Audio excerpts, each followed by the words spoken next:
Alors aujourd'hui, on se penche sur une affaire assez folle, une tentative de coup d'État au Bénin qui a donné naissance à deux histoires, mais alors deux histoires complètement opposées.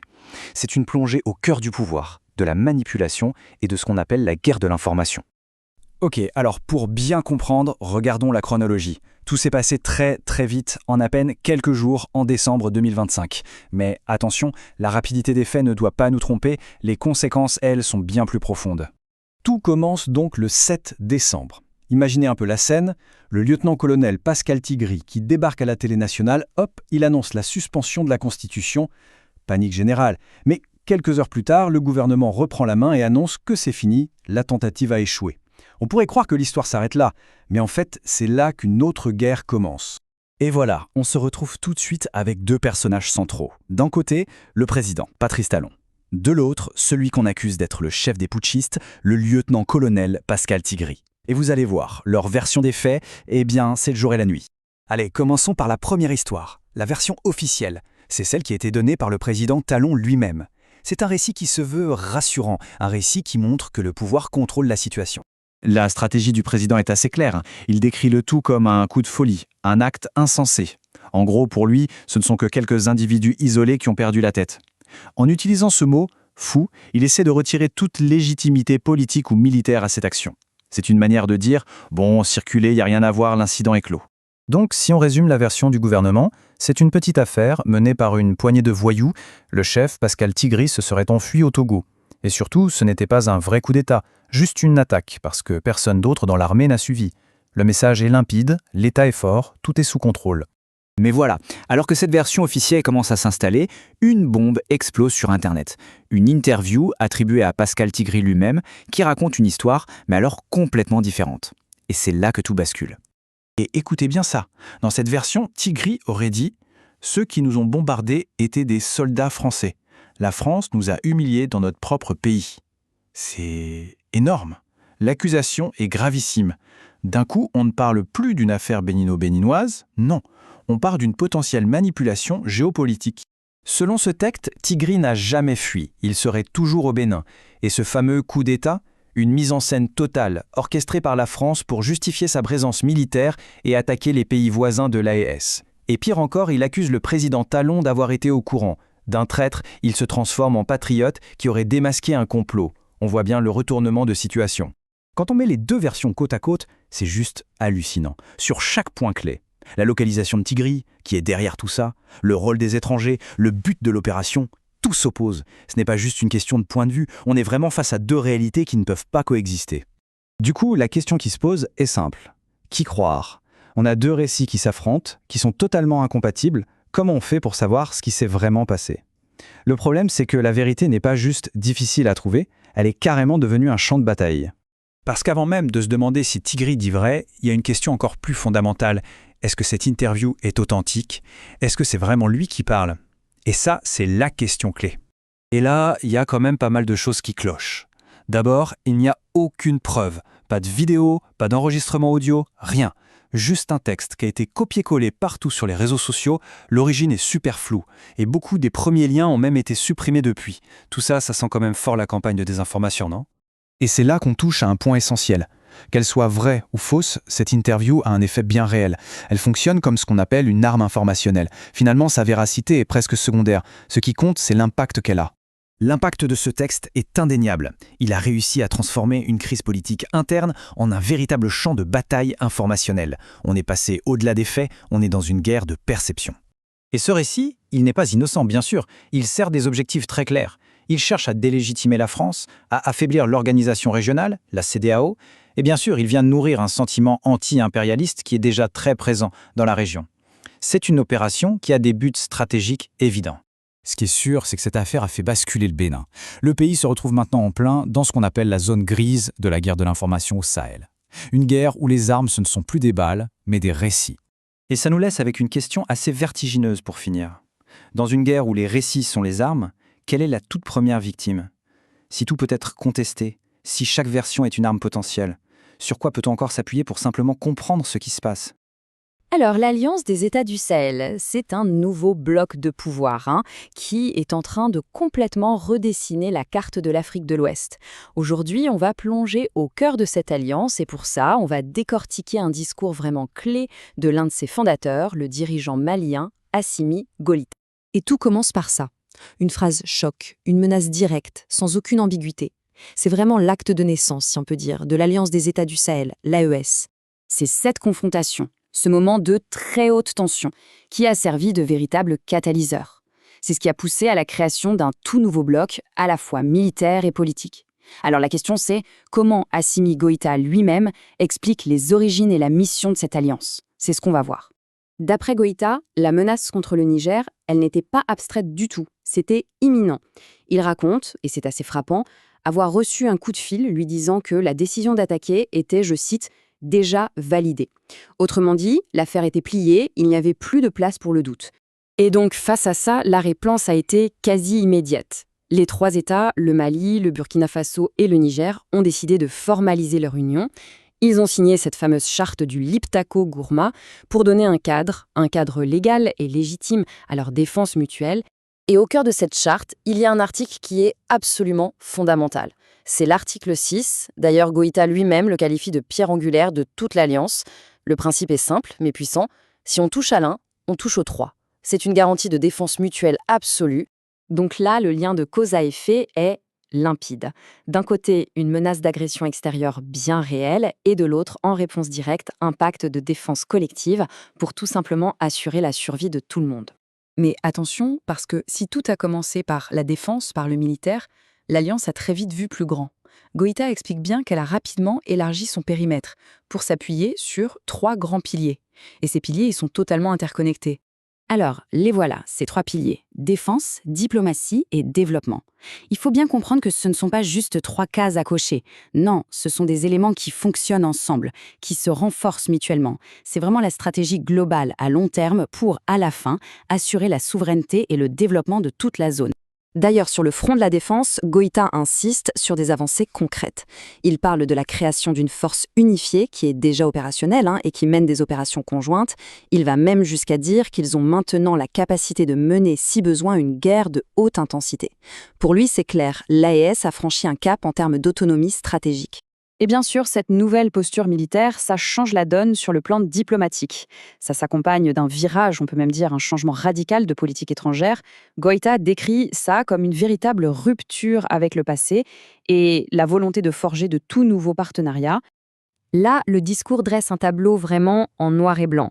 D'un côté, il y a les anciens partenaires, ceux qui l'accusent d'avoir instrumentalisé leur aide, d'avoir joué un jeu d'influence, et de l'autre, les nouveaux partenaires qui sont décrits comme sincères, pragmatiques, avec qui on peut construire des relations gagnant-gagnant, basées sur le respect mutuel.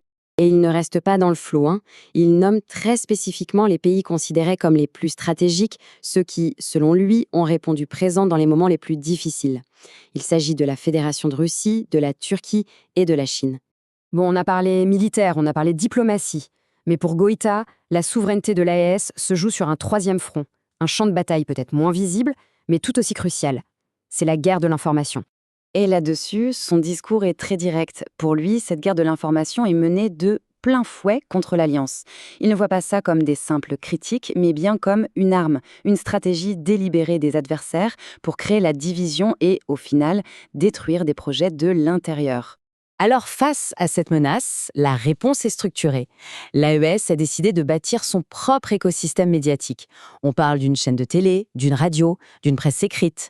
L'objectif est clair, reprendre le contrôle du récit, contrer ce qu'ils appellent la désinformation et diffuser leur propre version des faits, la bonne information. Et tout ça, la défense, la diplomatie, le contrôle de l'information, ça doit servir un but ultime. Et ça nous ramène au dernier pilier, le développement. L'idée, c'est d'utiliser cette stabilité retrouvée pour construire, enfin, un avenir économique souverain. Pour financer cette vision, les grands projets, il faut des moyens.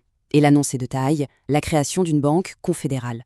Une banque d'investissement et de développement avec un capital de départ qui n'est pas anodin, 500 milliards de francs CFA. Et ce n'est pas qu'une annonce, il y a un calendrier, un plan de marche assez précis qui est déroulé. La création de la banque, la transformation des institutions, L'objectif est que d'ici 2026, les principaux outils financiers et administratifs de l'Alliance soient sur les rails et pleinement opérationnels. En fait, toutes ces actions, c'est ce que Goïta appelle le soubassement. L'image est forte. Il s'agit de poser les fondations, des fondations solides, sur lesquelles on va pouvoir construire tout l'édifice de la Confédération. Et ça passe par tout ce qui fait un État ou un bloc d'État.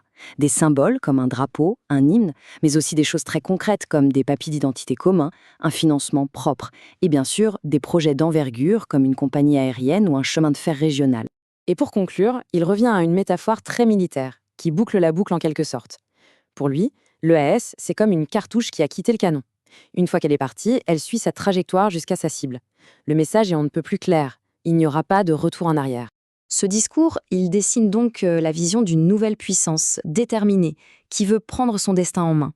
Alors, est-ce une force vraiment irréversible, comme il le dit, ou est-ce une confédération qui va devoir affronter d'immenses défis? Une chose est sûre, l'avenir du Sahel est en train d'être totalement redessiné sous nos yeux. Au cœur du Sahel, il se passe quelque chose de radical. 3 pays, le Mali, le Burkina Faso et le Niger, ont décidé non pas de réformer, mais de tout remettre à plat. C'est une rupture profonde, un projet qui ambitionne de redessiner complètement l'avenir de la région. Alors qu'est-ce qui se passe concrètement quand 3 nations disent « stop » à l'ordre établi pour essayer de bâtir leur propre futur? C'est un pari immense qui assume le risque de l'isolement pour, peut-être, atteindre une souveraineté totale. Pour y voir plus clair, on va explorer ça en 5 temps. On va d'abord parler de la rupture elle-même, ensuite du bouclier souverain qu'ils mettent en place, puis de la nouvelle économie qu'ils veulent construire. On verra aussi comment ils essayent de contrôler le récit et on terminera sur le grand test qui les attend en 2026.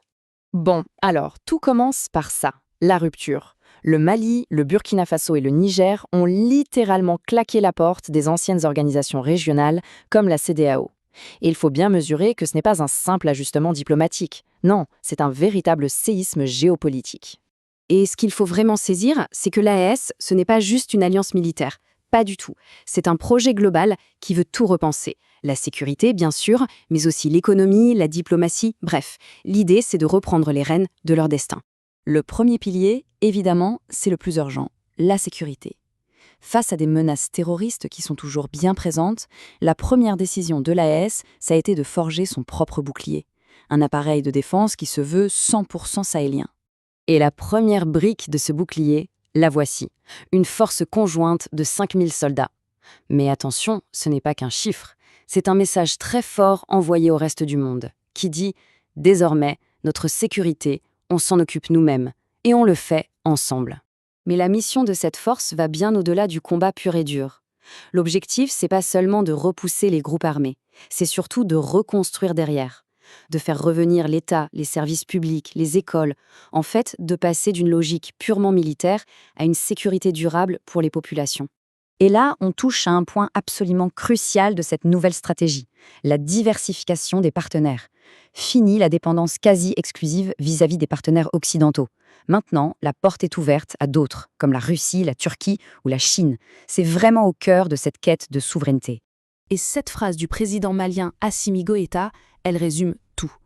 Il parle de menaces armées, oui, mais aussi économiques et médiatiques. Et ça nous fait une transition parfaite vers les autres piliers de ce grand projet. On a parlé du bouclier militaire. Maintenant, passons au deuxième grand chantier, l'économie. Et là aussi, ce qui est annoncé est une véritable révolution. L'objectif, il est simple et hyper ambitieux, en finir avec la dépendance économique vis-à-vis de l'extérieur. Ce tableau résume parfaitement le changement de philosophie.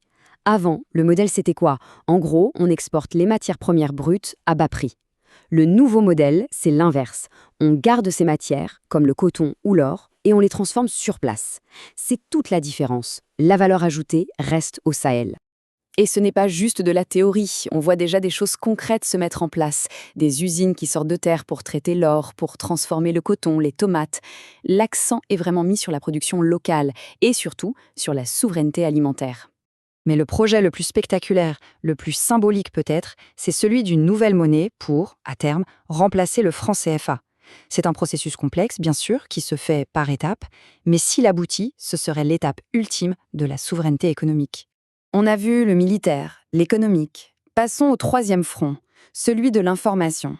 C'est une vraie bataille de récits, de narratifs. Et pour les pays de l'AES, maîtriser leur propre voix sur la scène internationale, c'est devenu aussi stratégique que de tenir une frontière. La nouvelle doctrine diplomatique, elle tient en un mot, non-alignement.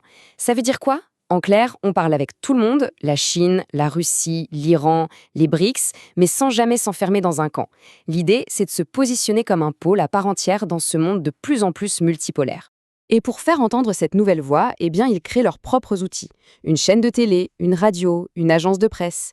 L'objectif est limpide, contrer ce qu'ils perçoivent comme des narratifs étrangers hostiles et diffuser leur propre version des faits. Bon, tout ce qu'on vient de voir nous amène à un moment charnière, un moment de vérité. L'année 2026. Parce qu'après le temps des annonces fracassantes et des ruptures, vient maintenant le temps de la concrétisation. On peut voir ça comme une fusée à 2 étages. 2025, c'était le premier étage, celui des grandes décisions, de la rupture, on a posé les fondations. 2026, ce sera le 2e étage, celui de la preuve. C'est là qu'on verra si les projets se matérialisent vraiment sur le terrain et si tout ça fonctionne. Alors, la grande question qui reste, c'est est-on en train d'assister à la naissance d'une nouvelle puissance régionale ou est-ce que c'est un projet qui reste